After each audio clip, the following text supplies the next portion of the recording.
Hai guys, di video kali ini aku mau cerita tentang kasus menghilangnya seorang gadis kecil yang bernama Madeleine McCann, di mana dirinya diculik dari jendela kamarnya ketika sedang berlibur bersama keluarganya.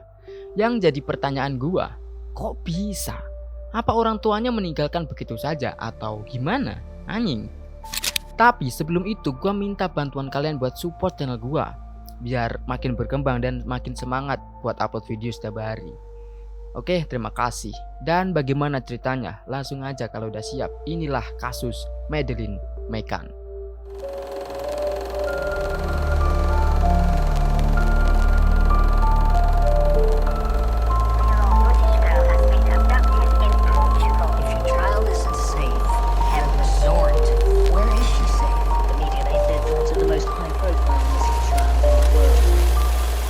Siapa yang menyangka liburan berubah menjadi petaka? Satu keluarga pergi berlibur ke Portugal, namun sang anak malah hilang langsung dari apartemen sewaannya dan tidak pernah kembali hingga saat ini. Madeleine McCann adalah anak perempuan yang lahir di Leicester pada 12 Mei 2003. Ia kemudian tinggal di Rotley, Leicestershire di Inggris dengan kedua orang tua serta dua adiknya. Pada 28 April 2007, Madeleine pergi ke Portugal bersama keluarganya. Orang tua Madeleine telah merencanakan liburan bersama 7 teman mereka ke Praia da Luz, sebuah desa di Algarve, Portugal, yang sering disebut Little Britain. Karena tingginya konsentrasi warga negara Britania Raya di sana yang memiliki rumah atau mengelola bisnis. Teman-teman mereka pun membawa anak-anak sehingga termasuk Madeleine dan dua adik kembarnya. Ada 8 anak di dalam grup itu. Para orang dewasa merencanakan liburan selama 8 hari 7 malam di sana. Mereka juga sudah menyewa sebuah apartemen yang bisa ditempati seisi grup. Lewat perusahaan agen perjalanan, mereka ditempatkan di apartemen 5A Rua Dr. Agostinho da Silva yang dimiliki oleh sesama orang Inggris. Keluarga McCann ditempatkan di 5A, sebuah apartemen yang terletak di lantai dasar. Dua pintu 5A bisa diakses dari jalan dengan mudah.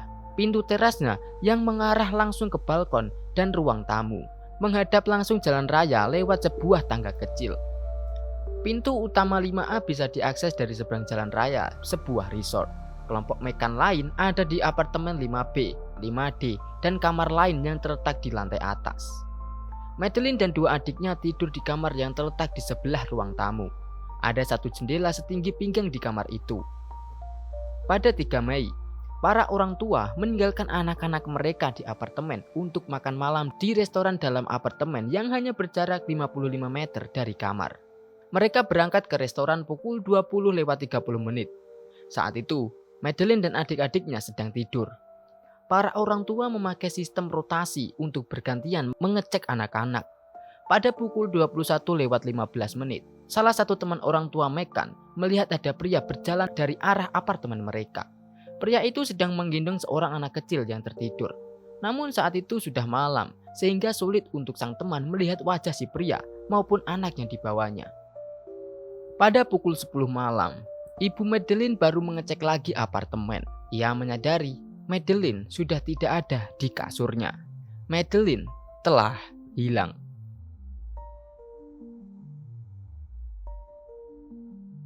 Polisi, staf, dan tamu apartemen lainnya bekerja sama untuk mencari seluruh penjuru apartemen untuk mencari Madeleine.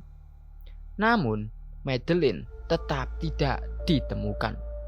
Polisi Portugal pun menyimpulkan Madeleine telah diculik, tapi masih ada di Portugal. Tak lama, seorang makelar bernama Robert Murat yang berumur 33 tahun ditahan sebagai tersangka. Karena pria asing yang terlihat membawa anak kecil di malam Madeleine hilang berjalan ke arah kediaman Robert. Tudingan ini tidak cukup bukti dan Robert pun dibebaskan. Madeleine pun masih terus hilang. Berbagai teori menghilangnya Madeleine ini pun muncul. Bahkan orang tua Madeleine sempat ditetapkan sebagai tersangka karena anjing polisi yang dilatih untuk mencium darah dan mayat bereaksi kuat di dalam apartemen dan mobil. Diduga orang tua Madeleine tak sengaja memberi terlalu banyak obat tidur.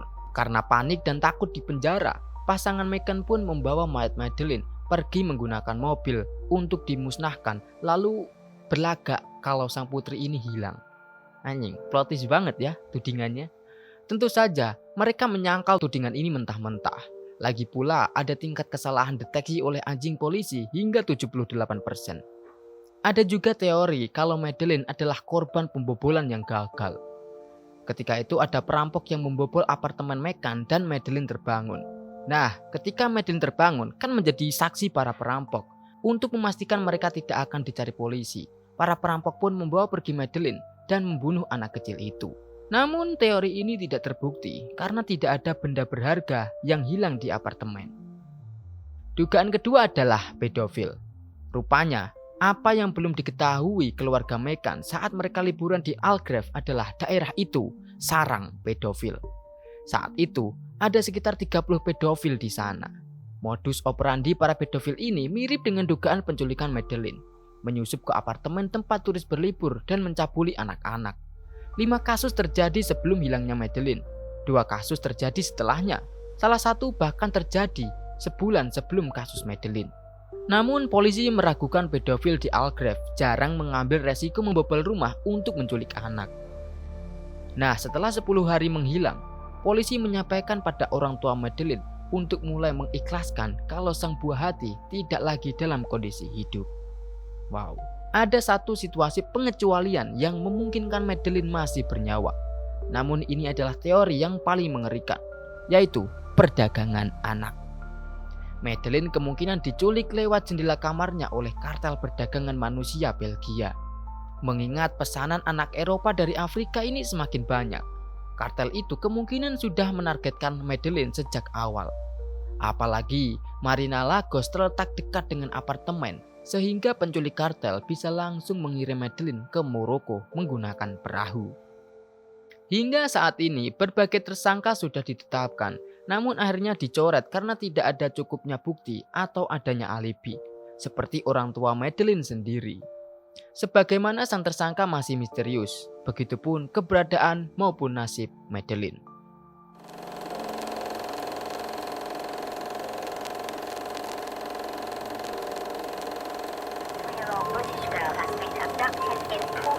If your child isn't safe at a resort, where is she safe? The media, they said daughter the most high-profile missing child in the world. Dan itulah kasus menghilangnya Madeleine Meghan, seorang gadis kecil yang mengalami penculikan dari jendela kamarnya saat berlibur. Pesan dari kasus ini adalah selalu waspada terhadap apa yang ada di lingkungan sekitar. Karena kejahatan secara tidak sadar berada di dekat kita, anjay. Dan untuk para orang tua harus lebih waspada dan selalu mengawasi anaknya dimanapun berada, mau liburan ataupun di rumah. Terima kasih sudah menonton video ini sampai habis. Sampai jumpa di video selanjutnya.